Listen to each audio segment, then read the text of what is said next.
Here with me is Counselor to the President, Kellyanne Conway. Kellyanne, thank you so much for coming in. Appreciate it. Okay, so you just heard me mention that tweet, the president talking about Michael Cohen, saying people will flip if the government lets them out of trouble. He thinks Cohen won't do that. Why is the president, though, talking about the notion of Michael Cohen flipping if the president didn't do anything wrong? You have to look at everything the president has said about Michael Cohen and the FBI raid. He's defending someone who he's worked with and known for a dozen-plus years, Dana, who he thinks is being treated unfairly. Look at what happened this week, a tale of two tales, if you will. You've got Jim Comey on the one hand going out on a big book tour after saying, I don't leak, I'm not sneaky, I don't make any weasel moves, and doing all of the above again and again, including in his memos. More on that in a moment. And then you've got Michael Cohen, who the president believes is being treated unfairly at this moment. Also, the methods really have disturbed the president. He said in the cabinet room when he first got word of the FBI raid almost 2 weeks ago tomorrow that he felt the methods were a, quote, disgrace. And that should concern everyone. Nobody's talked about the contents of the documents. People are speculating and prevaricating, particularly not under oath on TV shows. But the method should concern people. I mean, look at the DNC server. The FBI didn't bother to secure or search the DNC's server when the DNC said no, and it had been hacked. And here, Michael Cohen is subject to a raid by the same organization. Okay, let me get back to the original question, though, which is, at its core, what does the president have to hide that he is worried that Michael Cohen will flip over? Meaning, no, what does he have? What information does he have to give? That wasn't your original question, Dana, respectfully, and that isn't what he's saying in these tweets. In these tweets, he's saying this is a fine family man who he worked with for many years. He thinks he's being treated unfairly. Well, my initial question was, what does he have to hide if the president didn't do anything wrong? My question is, are you confident, just trying to get at the same answer, the same notion, and see if you can tell me if the president did unequivocally nothing wrong that he is worried that Michael Cohen will tell the feds about? Dana, the president is, you're asking me, what do I know is in documents over a dozen or so years. I'm telling you that the president's concern has been for Michael Cohen and the way he's been treated. And he has said that again and again in tweets and again with the cameras rolling, with the media in the cabinet room and elsewhere. And why is that? Because I see people go on TV constantly who don't know President Trump at all and say he's loyal to no one but himself. That is completely not true. He stands up for people in his inner circle and people he knows when he thinks they're being treated unfairly. And he's done it again and again. He shows a great sense of loyalty to people whom he thinks is being treated unfairly.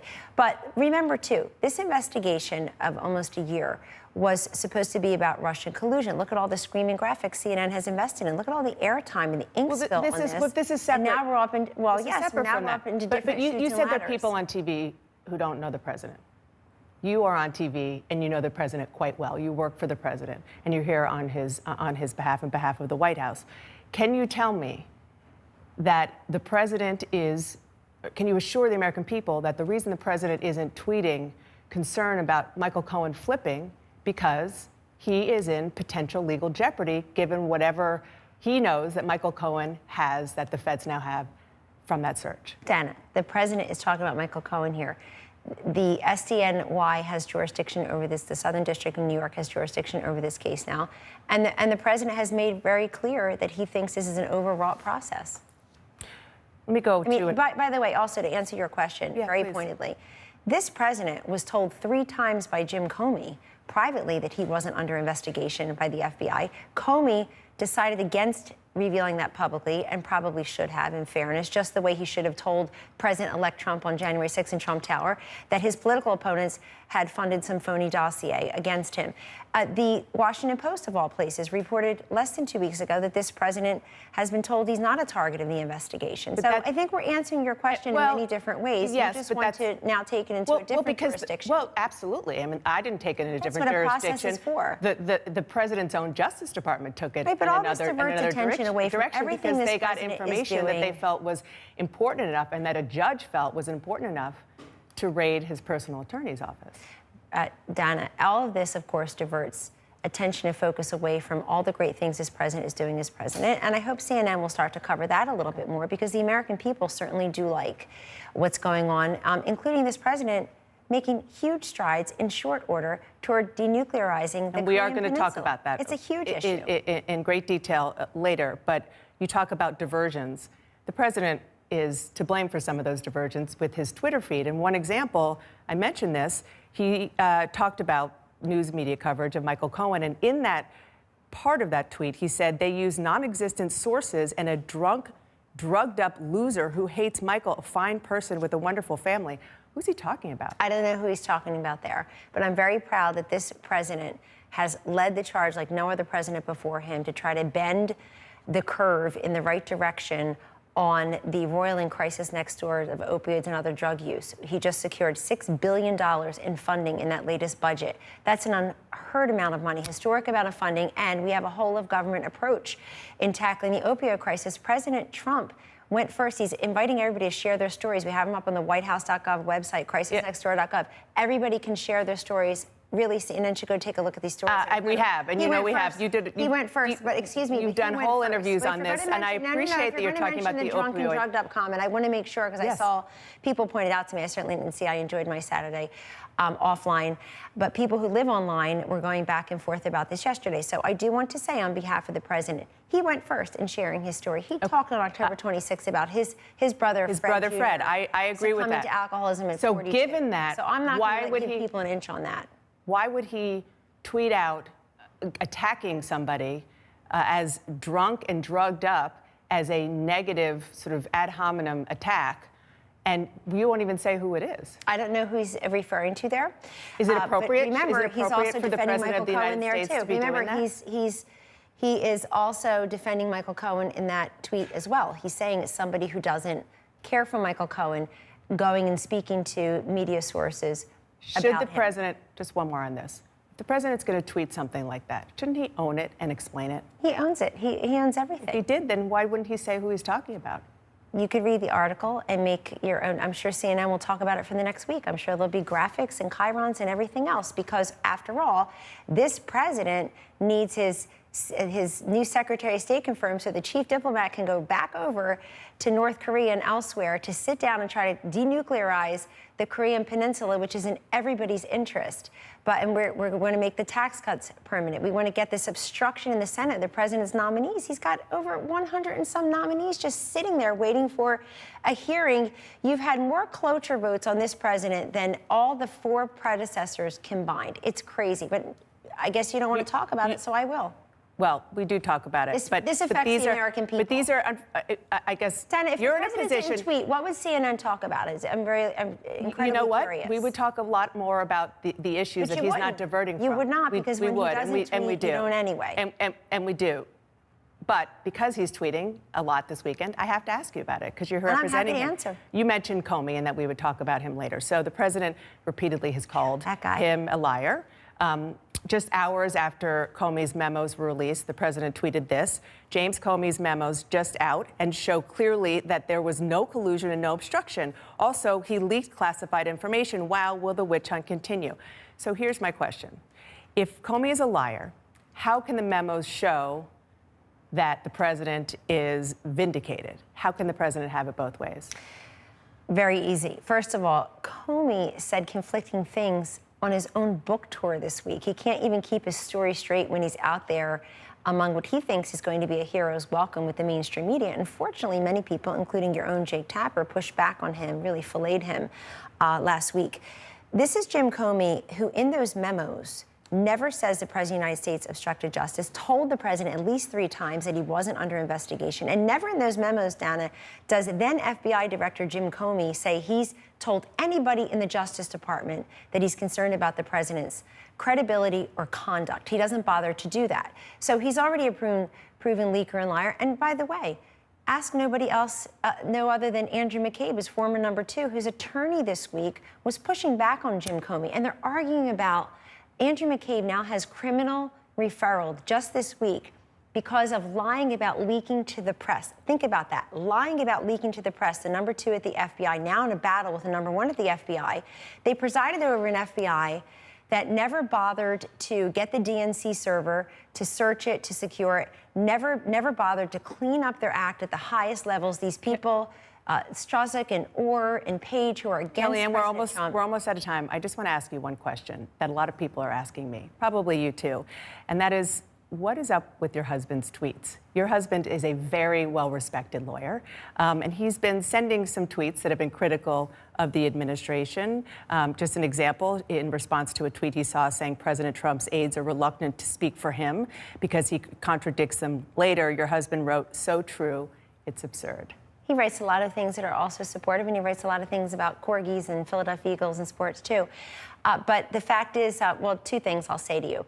Number one, that, again, that woman who lost the election, whose name I never see on TV anymore, is wrong. That women, I think she said white women, have to listen to their the men in their life to form their own political opinions. Wrong again, lady. Number two, it's fascinating to me that CNN would go there, but it's very good for the whole world to have just witnessed that it's now that it's now fair game what people's how people's spouses and significant others may differ with them. I'm really surprised, but in some ways relieved and gratified to see that. That should really be fun. No, I actually, first of all, I would ask you that if you were a man and no, your wife wouldn't.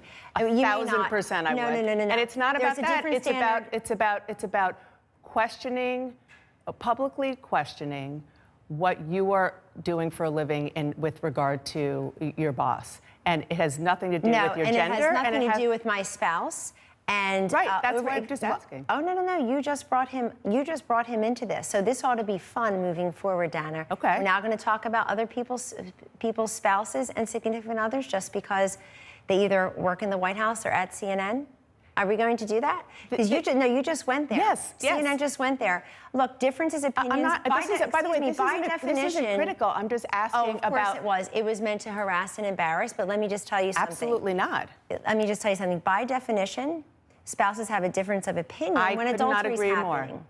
By definition, spouses have a difference of opinion when one is, I don't know, draining the joint bank account to support things that maybe the other disagrees with. So this is a fascinating cross the Rubicon moment, and I'll leave it at that. Okay. Well, that certainly was not intended to cross any Rubicon. It was actually intended to be somewhat lighthearted about the fact that we are all grown-ups who have different opinions. But I'm sorry that you took it that. You said I've got to ask you a question that's on everybody's mind. It is. It is. It is. I'm sure you hear it too. It is. And it is hard to have two adults in a situation like this, but it is unusual. I'm sorry, what does that mean? It is unusual. I'm sorry, it's hard for whom? I'm sorry, back it up. It is hard. It is hard. Who are the two adults? My husband You and your husband. My point now is you're that talking about my marriage again? I'm not talking about your marriage. You are. You just said my husband. Kellyanne, here was my whole point in this. It's hard for whom? Is that you are a professional working for the President of the United States. And your husband is a very well-respected lawyer. And my point is that we don't often see, in fact, I don't remember the last time we saw somebody working for the president in a high-profile position when their spouse is saying critical things about them. That is all. That is all. Well, that is not true. There are other family members of people who work at the White House who certainly don't support the president privately and publicly. But I will tell you this, and there are people who have been in his administration who worked for Democrats or gave money to Democrats. But all that aside, that really is meant to divert attention from, again, the big issues that America cares about. But like I said, CNN chose to go there. I think that's going to be fascinating moving forward. And don't deny that when you just said it must be difficult. I do want you to clarify, though, for the whole worldwide audience, and in fact for me, since you raised me, it's, quote, difficult for whom to have two adults? No, my point only is that difficult for my children who are probably watching you right now, because it's not hard for them. Well, I didn't say they've already seen a double standard for their mother for 2 years. It is not about gender. I don't want to have this conversation, and you know that I don't believe that it's about gender. No, it's not about gender. Hold on. It's not about gender. There's been a different standard for me than there have been for other people. And we bite our tongue plenty because I work for the people of this country, the United States government, the presidency, and the president of the United States. So there's plenty that I don't say. There's plenty that I don't tweet. Absolutely. I'll just give you because you went back here. Because you went there. You were always invited back here. Because you went there, I'll just give an example because you asked. Andrew McCabe. The president went after Andrew McCabe for something that his wife ran as a Democrat, and that had nothing to do with the president. No. The president knew something early that everybody else is now finding out. The president has excellent instincts, and he knew. But he didn't Jim say Comey that. And Andrew he talked McCabe, about his wife. You don't know that he didn't say that. He knew that Andrew McCabe could not be trusted. And look what happened just this week. Andrew McCabe, it's admitted now that he lied 4 times, at least 3 under oath, Dana. Criminal referral just this week because he lied about leaking to the media. This is the number 2 at the FBI. This should have everybody concerned. Everybody should go back and look at what the FBI was doing and not doing while Comey and McCabe were in charge of it. And they all thought, if not wanted, the other person to win the election. And that so colored and politicized so much of their actions and their inactions. Well, as you know, as you mentioned, the Inspector General is asking to look into Andrew McCabe, and we are covering that, and we will continue to cover that. Thank you very much. Thank you, Dana. Thank you, Kellyanne. Appreciate it.